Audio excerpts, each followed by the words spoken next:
Welcome back to Star City News. For all things sports, I'm Scott Ayers.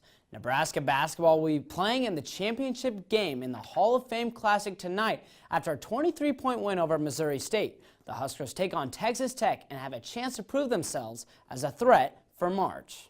The Nebraska basketball team has been able to do one thing so far this year that they've struggled with consistently under 10 miles: close out games.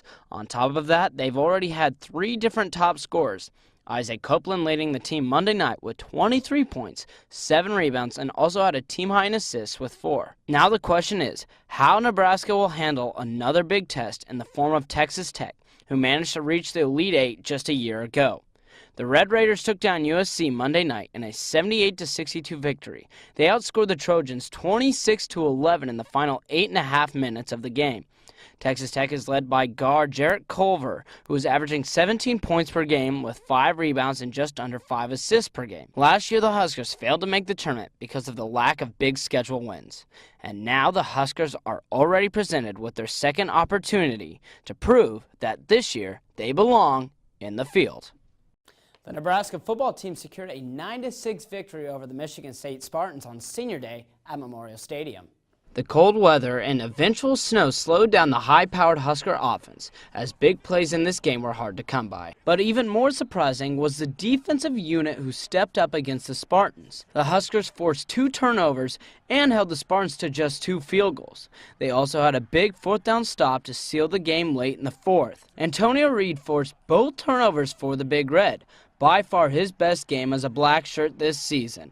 On Senior Day, it was a freshman who shined bright. Kicker Barrett Pickering hit 3 fourth-quarter field goals, including a 47-yarder to give the Huskers their first lead with 5 minutes to go in the game. Here was Pickering after the game. We just went out there like we do for any other kick. We just cleared off the ground to just make sure we get a good ball off and just played a little bit of wind and hoped it would go in.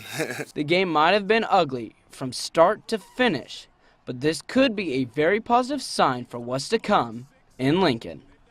The Huskers will finish the season at Iowa on Friday. The Hawkeyes are coming off a 63-0 blowout win against Illinois. Iowa has won 4 out of the last 5 matchups with the Huskers, including 2 straight blowout wins. Kickoff is at 11 a.m. The Husker volleyball team won 6 out of 7 games in their weekend matches against Purdue and Indiana. The Huskers beat 12th-ranked Purdue 3-1 and took down the Indiana Hoosiers in straight sets. The Huskers have won 6 straight matches and end the season at home against Ohio State on Friday and Maryland on Saturday. Well, to the NFL we go, and we saw the most exciting game of the season last night. Let's take a look at the highlights between the Chiefs and Rams, but I might need to take a big breath before getting into this one. Well, we start off in the first quarter. It's Patrick Mahomes, already down 13 points, but he finds Tyreek Hill in the end zone. Hill had a pair of touchdowns in this game, and this was a thriller from start to finish. Then second quarter, it's Mahomes to Kareem Hunt, and Hunt had one of 6 touchdowns for the Chiefs and Patrick Mahomes, but the biggest problem the Chiefs had all day was turnovers. And right here, it's Mahomes, strict sack, and a nice little scoop and score for the Rams that would help lead and eventually lead to a 23-23 halftime score. Now into the fourth quarter, Mahomes and the Chiefs down 10. And how about this cannon? Mahomes, Hill once again, 77 yards for the score. And then we go late fourth quarter. It's Goff to Everett to give the Rams a 54-51 lead. The Chiefs would have one last chance. Can Mahomes get it done? He rolls out here, but unfortunately, his 3rd interception of the game would lead to a Rams 54-51 victory in a game that saw the highest scoring total in a Monday Night Football game. Well, finally, if you're feeling down, maybe you had a bad Monday, this story might make you feel a bit better. A Canadian curling team that had an Olympic gold medalist were kicked out of the championship of the Red Deer Curling Classic in Alberta, Canada, after appearing to be too drunk at the arena. They destroyed brooms, were swearing, and damaged part of the locker room. The team has been disqualified from all future events at the club.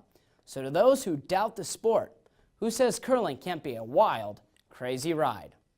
That'll do it for sports. Stay tuned. Still more to come here on Star City News.